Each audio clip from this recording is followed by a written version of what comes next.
Vaccine और black fungus की जो दवाई है एम्फोटेरिसिन बी, उसको लेकर कुछ नेता जिस प्रकार की राजनीति कर रहे हैं, हमें लगता है कि ऐसे में बहुत शांतिप्रिय तरीके से इन विषयों का जवाब होना चाहिए, राजनीति नहीं होनी चाहिए। पहला विषय जो आज रखा जाएगा वो वैक्सीन का है, myths and facts on Indian vaccination process. क्या भ्रम है और क्या सच्चाई है? भ्रम क्या है? हमने कई बार कई मुख्यमंत्रियों को, राहुल गांधी को, अरविंद केजरीवाल को ये कहते हुए सुना कि जो केंद्र सरकार है वो उचित कदम नहीं उठा रही है बाहर से वैक्सीन लाने के लिए। जो इंपोर्ट होना चाहिए वैक्सीन वो हम ठीक नहीं कर रहे हैं। सच्चाई क्या है? सच्चाई है कि मिड 2020 से ही, विगत वर्ष के मध्य से ही लगभग 1 वर्ष हो चुका है जब से भारत सरकार किस प्रकार बाहर से वैक्सीन लाया जा सके, वैक्सीन को किस प्रकार इंपोर्ट किया जा सके, उस पूरे कार्यवाही में भारत की सरकार पुरजोर तरीके से बिल्कुल आगे बढ़कर प्रोएक्टिवली लगी हुई है। Pfizer, Johnson and Johnson and Moderna, इन सबके साथ लगातार भारत की सरकार बातचीत करती रही है और किस प्रकार से इनका जो इंपोर्ट हो सके उस विषय को लेकर आगे बढ़ी है। एक बात आज कहना चाहेंगे, ये जो कुछ राजनेता हैं, खास करके अरविंद केजरीवाल जो रोज प्रेस कॉन्फ्रेंस करते हैं और सवाल पूछते हैं, एक बात याद रखिए, ये वैक्सीन है, ये कोई ऑफ द शेल्फ अर्थात काउंटर में मिलने वाला कोई साधारण पैरासिटामोल की गोली या कोई साधारण दवाई नहीं है जो आप गए, आपने पेमेंट किया और आप ओवर द काउंटर उस मेडिसिन को उठाए और आप हिंदुस्तान आ गए। ऐसा नहीं होता है। इसके पीछे बहुत सारी पेचीदगियां होती है, बहुत तरीका होता है, बहुत सारी बातचीत की आवश्यकता होती है जो भारत सरकार लगातार विगत वर्ष से कर रही है। आपने यह भी देखा होगा, इन्हीं बातचीतों का नतीजा रहा है, इन्हीं नेगोशिएशंस का नतीजा रहा है कि जो स्पुतनिक वैक्सीन है, जो रशिया का स्पुतनिक वैक्सीन है, वो किस प्रकार से हिंदुस्तान में लाया गया, डॉक्टर रेड्डी लैब के साथ मिलकर उसका प्रोडक्शन किस प्रकार हिंदुस्तान में बढ़ाया जाएगा। अब वो टेक्नोलॉजी भी इंडिया में अब आएगी, इस विषय को हमने देखा है। अब स्पुतनिक हिंदुस्तान में लगना भी आरंभ हो गया है। तो ये भारत सरकार की एक बहुत बड़ी अचीवमेंट है। दूसरा मिथ जो यहां पर, दूसरा भ्रम जो यहां फैलाने की कोशिश कई लोगों ने की कि centre has not approved vaccines available globally, कि वैश्विक स्तर पे जो वैक्सीन्स हैं उनको भारत की सरकार अप्रूव नहीं कर रही है और इस कारण से कहीं ना कहीं भारत में वैक्सीन की कमी रह रही है। मित्रों, ऐसा नहीं है, बिल्कुल ऐसा नहीं है। और मैं आपको उदाहरण देकर बताता हूं कि जो केंद्र की सरकार है, उन्होंने भारत के अंदर वैक्सीन का प्रवेश हो सके, जो वैक्सीन बाहर निर्माण होते हैं उसके लिए जो भी नॉर्म्स होते हैं, जो भी कानून होते हैं, उसको उन्होंने लचक बनाया, उसको उन्होंने ईज किया था अप्रैल के महीने में। आपको याद होगा, विगत मास अप्रैल के महीने में इन सभी कानूनों में छूट दी गई थी कि जो बाहर वैक्सीन बने हैं वो इंडिया में प्रवेश कर सकते हैं। इसमें एक बहुत महत्वपूर्ण छूट था कि जो भी वैक्सीन यूएस के FDA द्वारा अप्रूव्ड हैं, EMA द्वारा अप्रूव्ड हैं, यूनाइटेड किंगडम के MHRA द्वारा अप्रूव्ड है और जापान के PMDA द्वारा अप्रूव्ड है या WHO के इमरजेंसी लिस्टिंग में मौजूद हैं, वो भारत में निर्विरोध प्रवेश कर सकते हैं। उनके लिए किसी प्रकार की कोई ब्रिजिंग ट्रायल की आवश्यकता नहीं है। पहले एक ब्रिजिंग ट्रायल होया करता था, अगर बाहर से हम निर्यात करते थे तो उन कंपनियों को भारत में एक ट्रायल करना पड़ता था जिसको ब्रिजिंग ट्रायल कहते थे। अब उस ब्रिजिंग ट्रायल, उस सेतु की आवश्यकता नहीं है। आप अगर इन कंपनियों द्वारा, इन देश के इन कंपनियों द्वारा, इन मानक द्वारा आपको बिल्कुल मानक प्राप्त है तो आप हिंदुस्तान में निर्विरोध प्रवेश कर सकते हैं। ये अप्रैल के महीने में ही हिंदुस्तान की सरकार ने जारी किया था। ठीक उसी प्रकार भारत ने एक और अमेंडमेंट करके जो ट्रायल रिक्वायरमेंट्स थी, इन वैक्सीन के मैन्युफैक्चरर्स की जो ट्रायल रिक्वायरमेंट्स थी, उसको भी वेव ऑफ किया था। तो एक तरह से जो वैक्सीन दूसरे देशों से हिंदुस्तान आने में बिल्कुल मौजूद थी, जो तैयार थी, उनके लिए हमने वो द्वार खोल दिया था। तीसरा विषय जो यहां कई लोगों ने भ्रम फैलाया कि जो केंद्र की सरकार है वो डोमेस्टिक मैन्युफैक्चरिंग, घर के अंदर जो मैन्युफैक्चरिंग होती है, उसको कहीं ना कहीं तवज्जो नहीं दिया है, उसको बढ़ावा नहीं दिया है और इसके कारण डोमेस्टिक मैन्युफैक्चरिंग कम हो रही है। बिल्कुल गलत बात है। इस भ्रम को तोड़ने की आवश्यकता है। बंधुगण, आपको पता है कि जो एक इंडियन कंपनी है भारत बायोटेक, उसके पास अपना लाइसेंस है, तो भारत की सरकार ने ये इंश्योर किया कि भारत बायोटेक अपने इस लाइसेंस को 3 अदर कंपनियों के साथ, 3 अदर प्लांट्स के साथ बांटे और वह भी कोवैक्सीन के प्रोडक्शन को आरंभ करे। तो 3 और कंपनियों को भी बांटने का काम किया गया। ठीक उसी प्रकार भारत बायोटेक का अपना केवल एक प्लांट था। जब ये पूरा प्रोसेस शुरू हुआ तो कोवैक्सीन मैन्युफैक्चरिंग के लिए भारत बायोटेक का केवल एक प्लांट था। मैं धन्यवाद देना चाहूंगा भारत सरकार का कि आज भारत बायोटेक का 4 प्लांट है, क्योंकि भारत सरकार ने प्रोएक्टिवली काम करके किस प्रकार से प्रोडक्शन बढ़ाया जाए कोवैक्सीन का, उसके लिए काम किया है। यही भारत बायोटेक जो आज लगभग 1 करोड़ प्रति माह की मैन्युफैक्चरिंग करती है, अक्टूबर के महीने तक 10 करोड़ प्रति माह मैन्युफैक्चरिंग करेगी। 1 करोड़ से, आप सोचिए, 1 करोड़ से 10 करोड़ तक का यह सफर चंद महीनों के अंदर कोवैक्सीन पूरा कर रही है। यह विश्व में किसी भी और कंपनी और किसी भी और देश में बिल्कुल देखने को नहीं मिलता है। यह केवल हिंदुस्तान में ही हुआ है। ठीक उसी प्रकार आप देख सकते हैं कुछ जो पब्लिक सेक्टर अंडरटेकिंग, जिसको अंग्रेजी में पीएसयू कहते हैं, इन पीएसयूज को भी उत्पाद बढ़ाने के लिए, प्रोडक्शन बढ़ाने के लिए उनको भी एक तरह से परमिशन दे दिया गया है और वह भी कोवैक्सीन के उत्पाद में अपना एक निर्णायक भूमिका निभा रहे हैं। स्पुतनिक को लेकर जो डॉक्टर रेड्डी के साथ काम कर रही है, अब ये मैन्युफैक्चरिंग जो भारतवर्ष में होगा वो 6 कंपनियां करेंगी। भारतवर्ष ने 6 कंपनियों को इस काम पे लगाया है। ठीक उसी प्रकार जाइडस कैडिला, बायो ई और जेनोवा, इन सब को लिबरल फंडिंग देकर भारत की सरकार ने कोविड सुरक्षा स्कीम के अंतर्गत वह किस प्रकार भारतवर्ष में मैन्युफैक्चरिंग को बढ़ा सके और वैक्सीन के उत्पाद को और बड़े प्रमाण में कर सके, बड़े तरीके से कर सके, उसके लिए भारत सरकार कार्यरत है। आप देखिए, इस साल के अंत तक, 2021 के अंत तक लगभग 200 करोड़ वैक्सीन भारत बना पाएगी, अपने देश में बना पाएगी। ये हमारा डोमेस्टिक प्रोडक्शन होगा। ये कोई छोटा विषय नहीं है, ये एक बहुत बड़ा विषय है। किसी भी देश में 200 करोड़ वैक्सीन उस देश में निर्माण होते हो, प्रोडक्शन होते हो, ये आज तक देखने को नहीं मिला है। ये भारत में हो रहा है। जो चौथा मिथ या भ्रम है वह है कि कंपलसरी लाइसेंसिंग को लेके जो सीएल बताया गया था कि आप सभी को लाइसेंस दे दीजिए, कंपलसरी लाइसेंसिंग कर दीजिए, उससे बहुत लाभ हो जाएगा, उसको लेकर बहुत सारे भ्रम फैलाए गए थे। इस कंपलसरी लाइसेंसिंग को लेकर भारत सरकार ने बहुत सारे विषय को सामने रखा है और भारत सरकार ने स्पष्ट रूप से कहा है कंपलसरी लाइसेंसिंग से ज्यादा महत्वपूर्ण है एक्टिव पार्टनरशिप। किस प्रकार से हम एक्टिव पार्टनरशिप करें दूसरी कंपनियों के साथ, उससे हम उत्पाद को बढ़ा सकते हैं। एक उदाहरण दिया है। आप देखिए, जो मॉडर्ना है, मॉडर्ना ने अक्टूबर 2020 में एक फरमान जारी किया कि हम लाइसेंस देने को तैयार हैं, कोई भी कंपनी जो चाहे वो हमसे लाइसेंस ले और अपनी मैन्युफैक्चरिंग आरंभ करे। मगर अभी तक आपको जान के आश्चर्य होगा, कोई भी कंपनी इस विषय को लेकर सामने नहीं आई है और कोई भी कंपनी मॉडर्ना से लाइसेंस लेकर वैक्सीन मैन्युफैक्चर नहीं कर रही है। अर्थात वैक्सीन मैन्युफैक्चरिंग कोई बाएं हाथ का खेल नहीं है कि आपको लाइसेंस मिल गया और आप मैन्युफैक्चरिंग शुरू करते। ये एक्टिव पार्टनरशिप से संभव होगा कि बहुत सारी कंपनियां मिले, जैसे भारत बायोटेक जो है वो 4 अदर कंपनीज के साथ, 4 दूसरी कंपनियों के साथ मिलकर उन्होंने जो कोवैक्सीन है, वैक्सीन है कोवैक्सीन, उसके प्रोडक्शन को भारत में बढ़ा रहे हैं। तो ये जो भ्रम था, यह भी आज हम तोड़ रहे हैं। एक बहुत महत्वपूर्ण भ्रम जो हिंदुस्तान में फैलाया गया है कि केंद्र की सरकार राज्यों को सही तादाद में वैक्सीन नहीं दे रही है। बंधुगण, बहुत दुख के साथ कहना पड़ रहा है और खास करके ये तो अरविंद केजरीवाल सबसे अधिक कहते हैं। मैं तो उनका आज कुछ कच्चा चिट्ठा भी लेके आया हूं, इसके बाद अभी खोलूंगा वो चिट्ठा भी।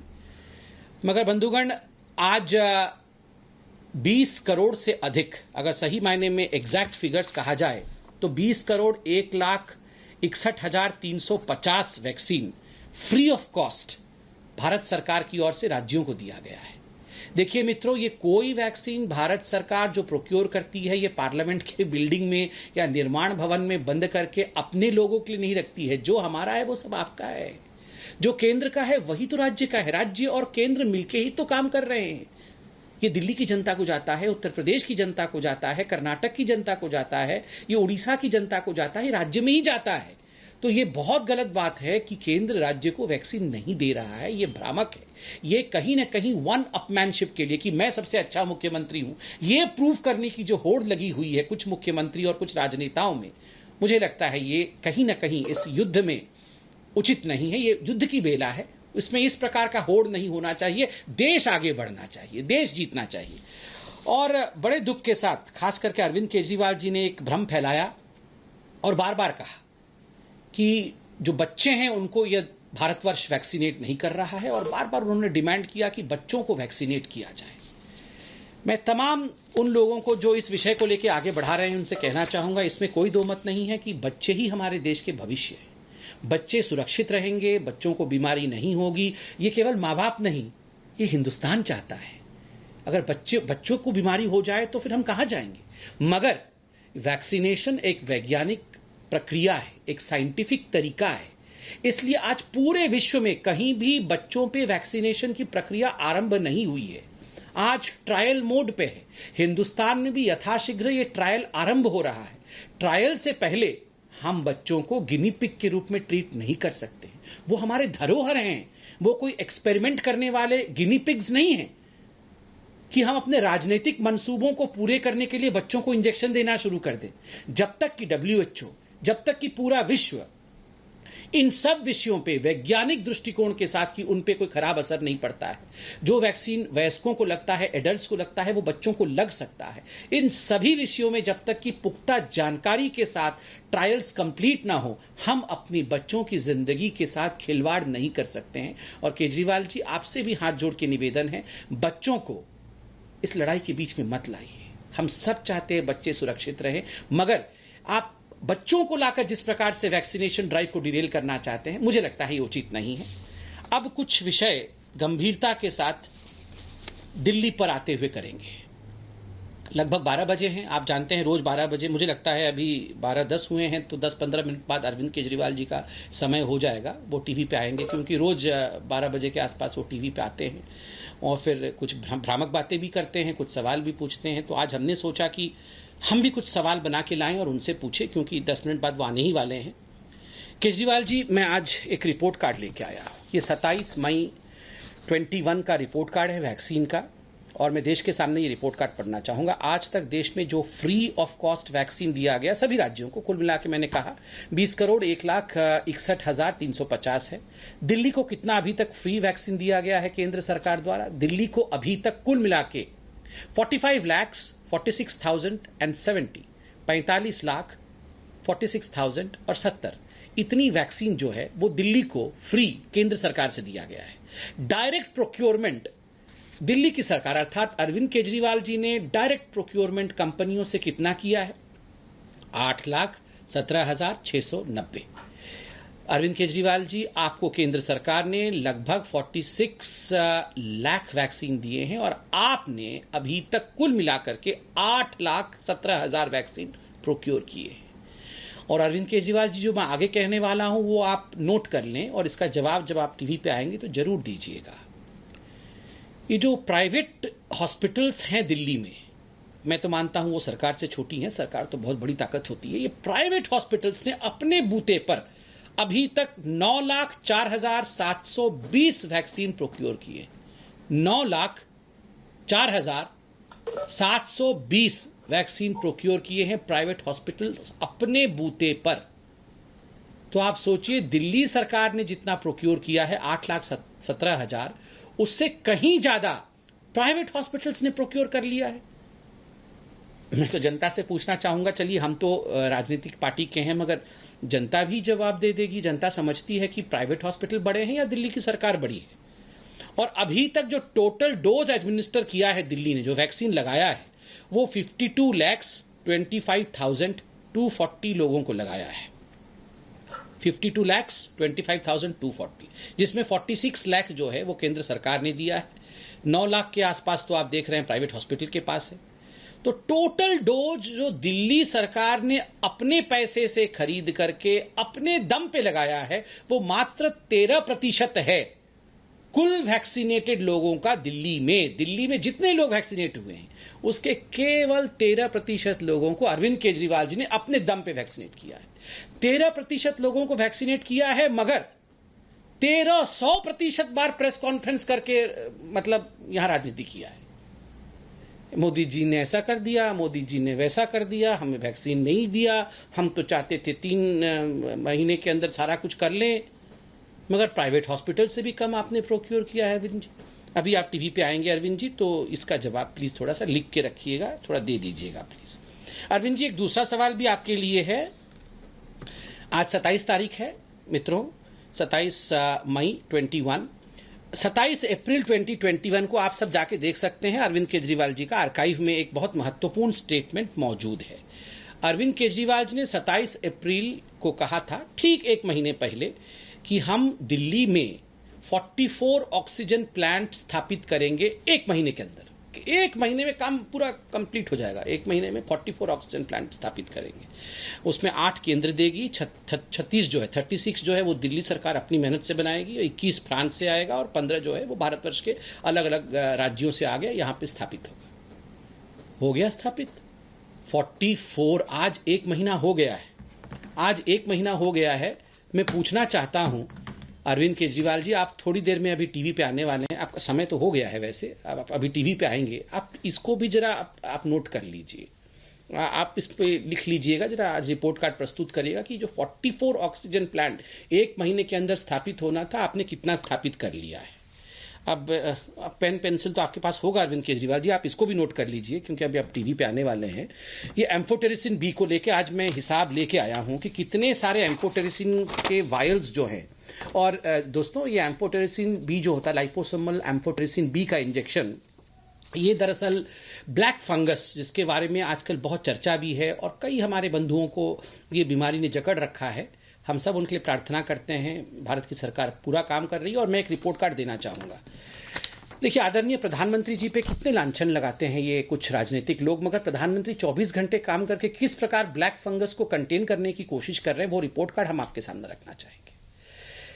आज तक हिंदुस्तान में लगभग 4 ऐसी कंपनियां थी जो एम्फोटेरिसिन बी मैन्युफैक्चर करती थी। आज के डेट में 5 और कंपनियों को इसके लिए आगे बढ़ाया गया है कि 5 और कंपनी इसका मैन्युफैक्चरिंग करेगी।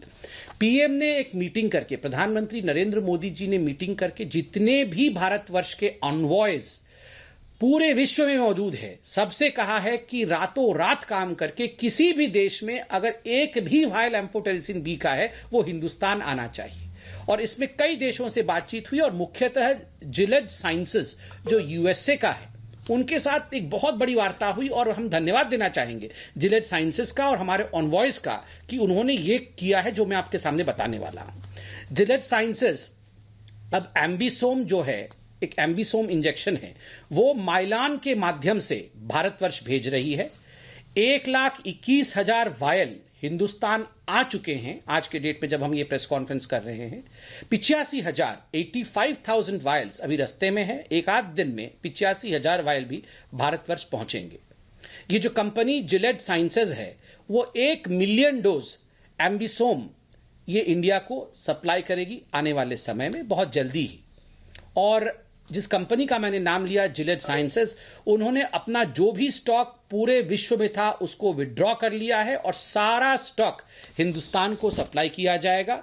ये बहुत बड़ी अचीवमेंट है और ये नरेंद्र मोदी जी ने सभी ऑनवॉयस के साथ मिलकर के डायरेक्ट इंटरवेंशन करके ये अचीव किया है।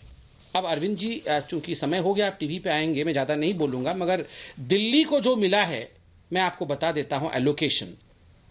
दिल्ली को 11/5/21 को मिला था 2150, 19/5/21 को मिला था 600 वायल, 20/5/21 को मिला था 430 वायल, 21/5/21 को मिला था 670 वायल, 24/5/21 को मिला था 400 वायल, 25/5/21 को मिला था 300 वायल। तो कुल मिलाकर आज जब ये प्रेस कॉन्फ्रेंस हुआ है, दिल्ली को मिला है 4,550 वायल। अरविंद जी, 4,550 वायल, जितने भी मरीज दिल्ली में ब्लैक फंगस के हैं उनको ट्रीट करने के लिए एक अच्छी संख्या है। हम चाहते हैं और भी आपको दें और आज और भी आपको पहुंचाया जा रहा है। 4,550 के ऊपर भी आज वायल्स आपके पास जा रहे हैं। अभी आप टीवी में आएंगे तो कृपया करके ये एक रिपोर्ट कार्ड लेके आइएगा कि आज आपने कौन कौन से हॉस्पिटल में कितना कितना सप्लाई किया है, क्योंकि आप ये मैनेजमेंट ठीक से नहीं कर पा रहे हैं। जो हमारे पास इंफॉर्मेशन है कि ये आपके केंद्रीय जो मैनेजमेंट कमिटी है उसके पास ही रह जा रहा है, ये हॉस्पिटल पहुंच नहीं पा रहा है सुचारू रूप से।